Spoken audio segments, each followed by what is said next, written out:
Nah, oleh karena Allah senantiasa kita bicara keagungan Allah Subhanahu wa taala. Hakikatnya yang menentukan segalanya hanya Allah, yang berkuasa hanya Allah. Raja-raja tidak berkuasa, yang berkuasa hanya yang menciptakan raja-raja itu Allah Subhanahu wa taala. Rakyat tidak berkuasa, yang berkuasa adalah yang menciptakan rakyat itu Allah Subhanahu wa taala. Namulaikan Allah Subhanahu wa taala, suasana tidak berkuasa. Yang berkuasa itu adalah yang menciptakan suasana-suasana itu. Ya ini karena situasi dan kondisi. Iya. Situasi dan kondisi. Situasi dan kondisi itu ada yang menciptakannya, ada yang mengaturnya, yaitu Allah. Jadi jangan ikut situasi, jangan ikut kondisi. Ikutlah yang menentukan situasi, menentukan kondisi.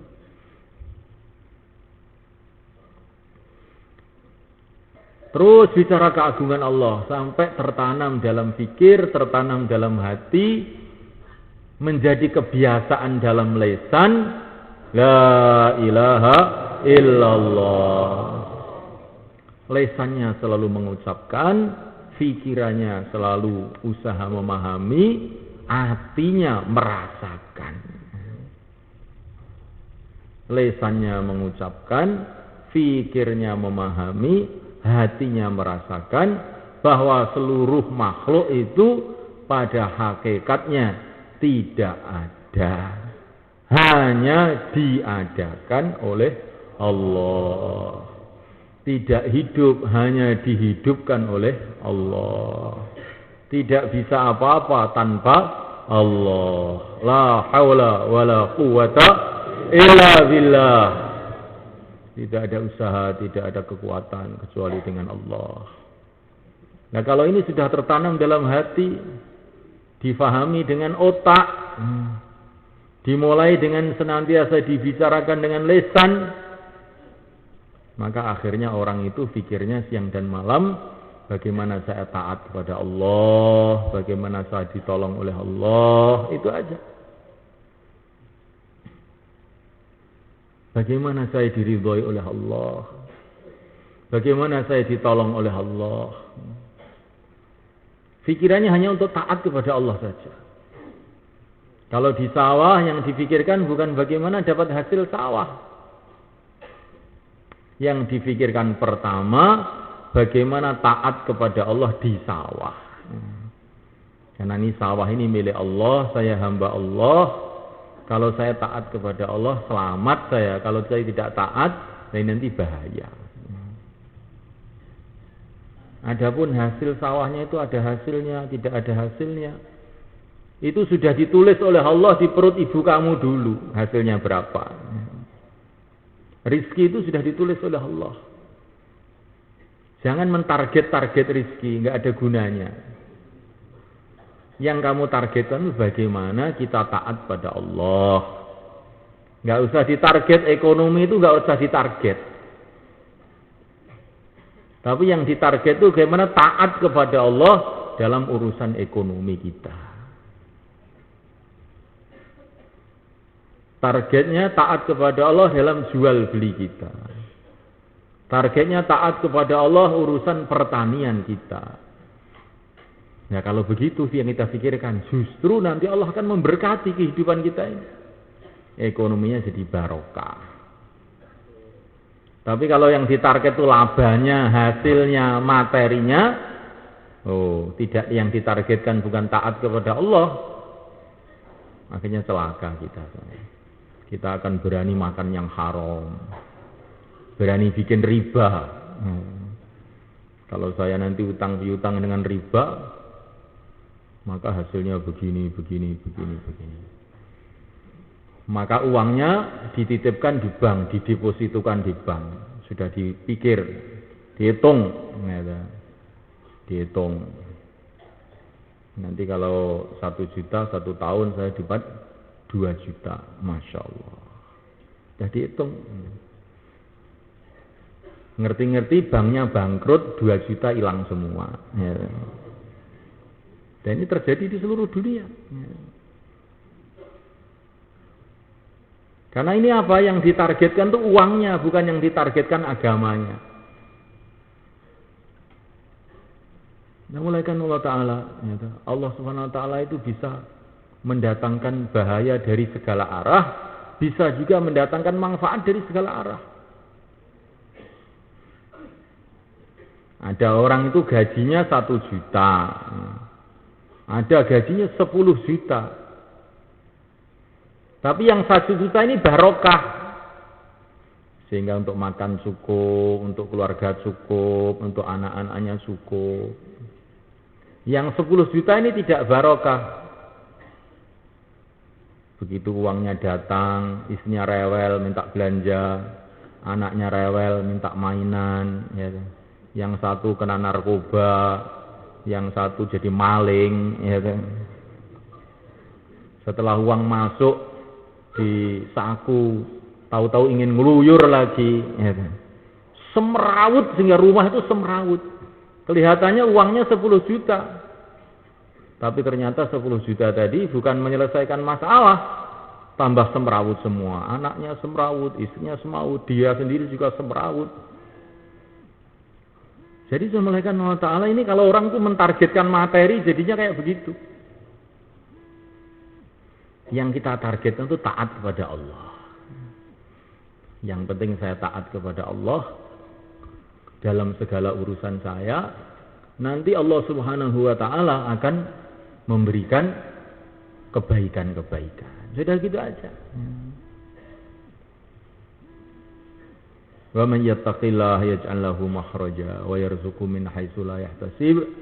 Barang siapa yang takwa, maknanya itu taat, menjauhi larangan, Allah kasih jalan keluar dari segala kesulitannya, dan Allah memberikan rizki kepada dia dari tempat-tempat yang dia tidak sangka-sangka. Nah, mulaikan Allah Ta'ala, bagaimana supaya kita taat kalau kita ini tahu bahwa kita ini butuh kepada Allah, hajat kepada Allah, 24 jam kita perlu pertolongan Allah, ya kita ini akan taat sama Allah. Tapi kalau kita ini bisa merasa hidup sendiri, bisa mati sendiri, dunia saya sendiri, sawah saya sendiri, rumah saya sendiri, ini uang saya sendiri, ya kita nggak akan bisa taat. Taat itu perasaan kita itu menyulitkan sekali. Taat kepada Allah itu merugikan, menyulitkan kehidupan saya ini. Tapi kalau kita ini punya kepahaman, saya ini tiap nafas perlu bantuan Allah, perlu pertolongan Allah. Setiap detik saya ini perlu pertolongan Allah dalam segala urusan saya. Istri saya yang saya cintai itu kalau tidak ditolong oleh Allah, dia akan berkhianat, hilang ke Singapura dia nanti. Dicari nggak ketemu, jadi apa sana? Masih jadi manusia atau jadi kucing nggak tahu. Anak saya yang saya sayang ini kalau nggak ditolong oleh Allah, nanti akan jadi begajul anak saya ini. Bahkan diri saya ini kalau tidak ditolong oleh Allah SWT akan mampus, akan hancur. Maka saya ini berhajat kepada Allah 24 jam, tiap detik, tiap menit, dalam segala urusan. Sawah saya kalau tidak ditolong oleh Allah nggak akan panen. Kalaupun panen hasilnya nggak barokah, jadi masalah. Pabrik saya kalau nggak ditolong oleh Allah nggak akan berhasil. Kalaupun mendatangkan hasil akan menjadi semrawut dalam kehidupan saya.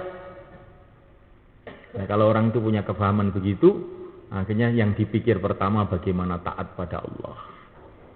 Datang ke rumah, bagaimana saya taat kepada Allah di rumah saya ini. Bagaimana saya taat kepada Allah di sawah. Bagaimana saya taat kepada Allah 24 jam. Supaya malam ini saya bisa selamat, saya harus taat kepada Allah malam ini. Supaya siang ini saya selamat, maka saya harus taat kepada Allah siang ini.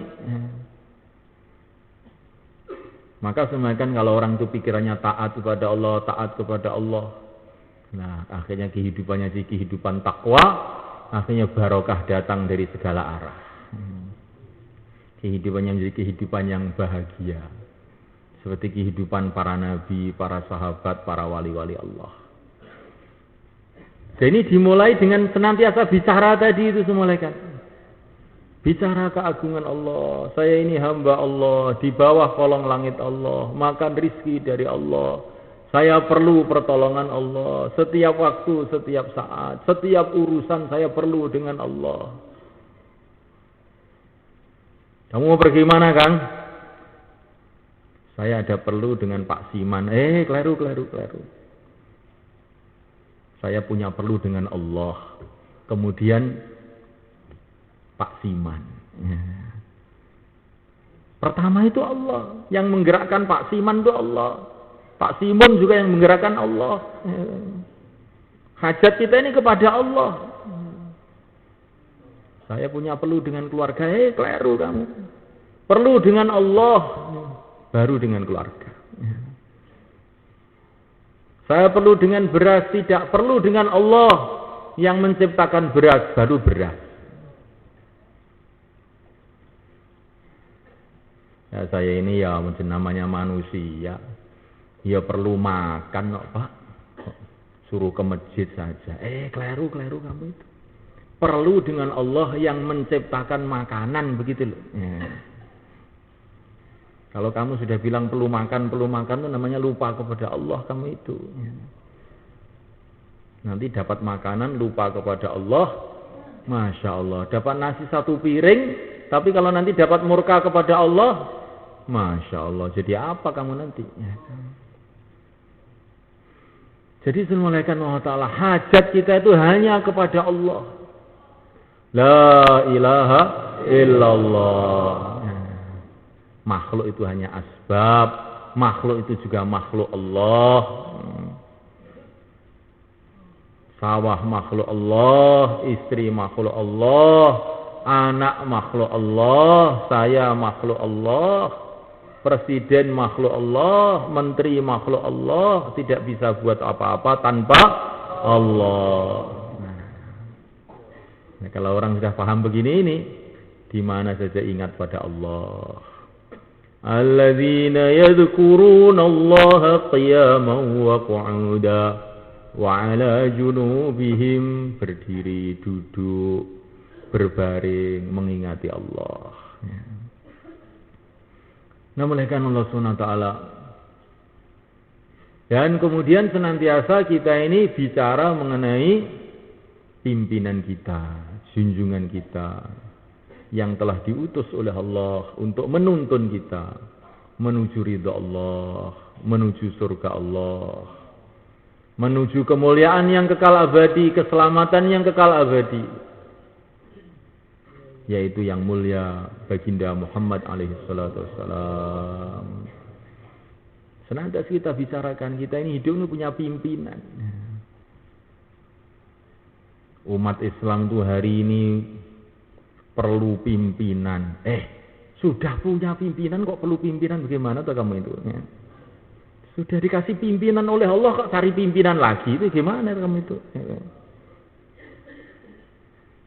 Kita ini sudah dikasih pimpinan, itu sudah tuntas, nggak perlu cari pimpinan lagi. Yang milih Allah SWT sendiri, yaitu yang mulia baginda Muhammad alaihissalam, yang diutus oleh Allah, rahmat bagi seluruh alam,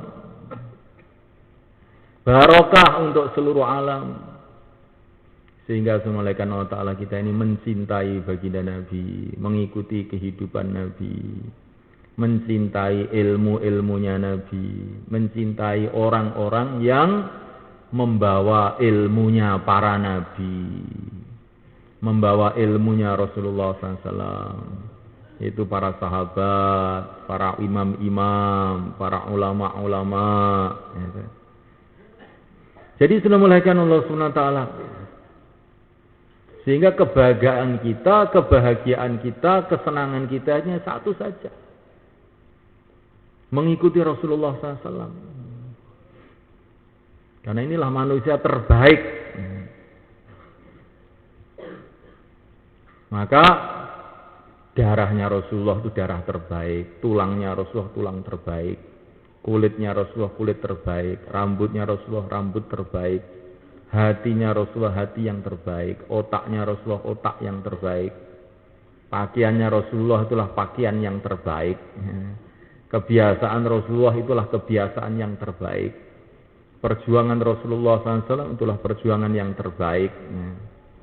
Ditanamkan betul dalam hati, sehingga timbul kecintaan kepada Rasulullah itu melebihi cinta kita kepada ayah kita, ibu kita, anak kita. Itu anak kita yang masih umur 3 tahun itu ditalkin, diajari. Nak, siapa manusia yang paling kamu cintai? Baginda Muhammad sallallahu alaihi wasallam. Ditanamkan mulai kecil, tanamkan.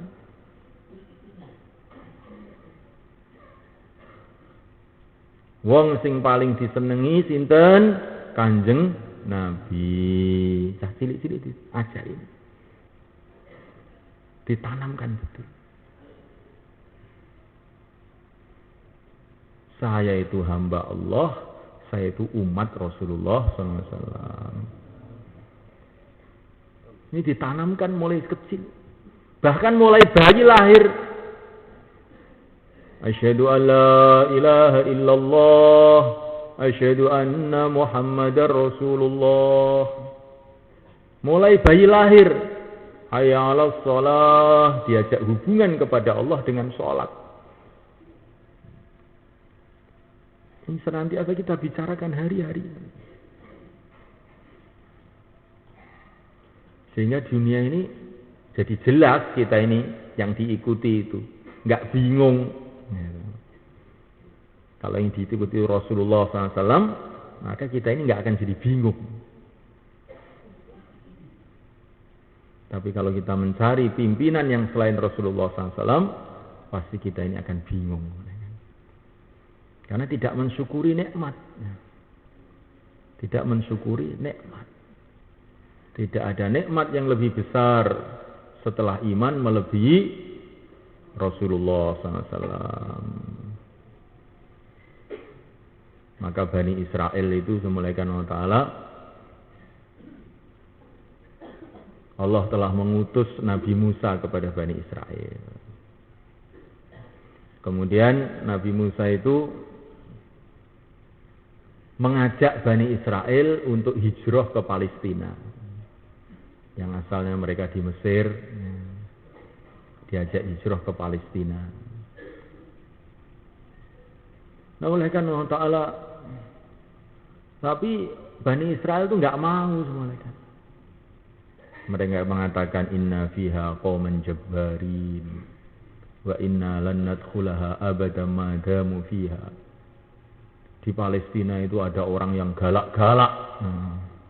Kami tidak berani masuk ke sana. Tetapi kalau orang yang galak-galak di Palestina itu sudah enggak ada, ya insya Allah siap kita. Ini wataknya Bani Israel. Pokoknya siap taat, asalkan tidak ada risiko. Tapi kalau ada risiko, nanti dulu. Ini sifatnya Bani Israel.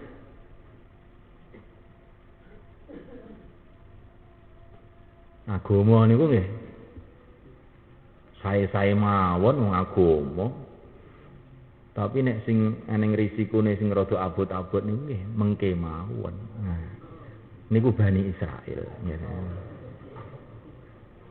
Niku Bani Israel. Ya sampeyan niku Bani Israel nomor senes, Pak. Senes to nggih? Nggih, senes. Jelas sampeyan wong Jawa duduk Bani Israel panjenengan nggih. Tapi sok-sok niku rada niru-niru sithik ngaten. Lah niku sing gawat ta niku. Maka Nabi Musa alaihissalam itu diperintahkan oleh Allah untuk mengajak Bani Israel pindah ke Palestina. Tapi mereka tidak mau. Ditarghib sama Bani Israel yang imannya masih kuat, ditarghib. Kamu masuk saja, ini perintahnya Rasulullah, ini masuk saja. Nanti kalau kamu masuk sana mengikuti Rasulullah SAW, pasti kamu akan ditolong oleh Allah. Tapi mereka nggak mempan, ditargib-targib nggak mempan. Karena sudah tertanam rasa takut pada makhluk itu sudah tertanam. Ditargib sampai yang nargib itu kesel ya, sudah nggak mempan. Pokoknya nggak mau. Targib lagi. Akhirnya jawabannya itu, Masya Allah, nyelekit. Mbun jenengan berangkat ya mbak mawon. Ini Bani Israel malaikat. Ya. Ditaskil, ditargib, disemangatkan. Jawabannya terakhir, idhab anta wa rabbuka faqatila inna hahuna qa'idun. Pergilah engkau hai Musa bersama Tuhan kamu. Berjuanglah kamu bersama Tuhan kamu. Kami duduk saja di sini. Jadi ini Gusti Allah kan maha kuat, maha kuasa. Mbon sampean berangkat. Ditulung Gusti Allah, kula tak lungguh mau teng mriki. Ditaskil genten taskil, ya. Ini Bani Israil malaikat. Maka malaikat Allah Ta'ala akhirnya Allah murka kepada Bani Israil. Apa murkanya Allah yang datang? Bani Israil dibikin bingung oleh Allah. Mereka masuk di satu lembah, di satu padang pasir. Mereka itu puter aja di situ, nggak bisa keluar mereka. Pagi berjalan, perasaannya mau meninggalkan tempat itu.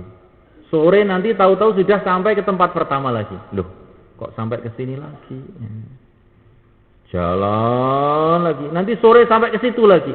Loh, kok ke sini lagi? Bingung aja. 40 tahun. Bingungnya itu 40 tahun. Enggak ketemu jalan. Sampai Nabi Musa alaihissalam wafat. Akhirnya Allah SWT mengutus Nabi Yusha datang kepada mereka. Mereka sudah capek betul kebingungan 40 tahun. Maka mereka katakan, hai Nabiullah, hai Nabi Yusha, kita sudah kebingungan di sini 40 tahun. Terus bagaimana jalan keluarnya? Maka Nabi Yusha alaihissalam bertanya, lah kamu dulu kok bingung itu kenapa toh? Ya dulu itu disuruh Nabi Musa pergi ke Palestina, kita nggak mau, akhirnya dihukum bingung di sini. Ya jawabannya sudah jelas toh kalau begitu.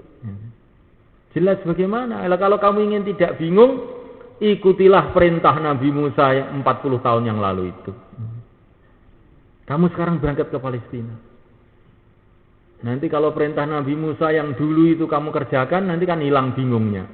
Wong kamu itu bingung itu sebab menentang Nabi Musa. Oh begitu, iya. Bismillah pokoknya ikut Nabi Musa lagi. Berangkat ke Palestina. Baru niat saja sudah belak. Oh ini toh jalannya. Amblas langsung sampai ke Palestina. Dalam satu hari saja orang-orang galak di Palestina itu sudah lari semua. Sehingga Palestina dikuasai sama Bani Israel. Nah nasib umat Islam sekarang itu begitu itu semuanya.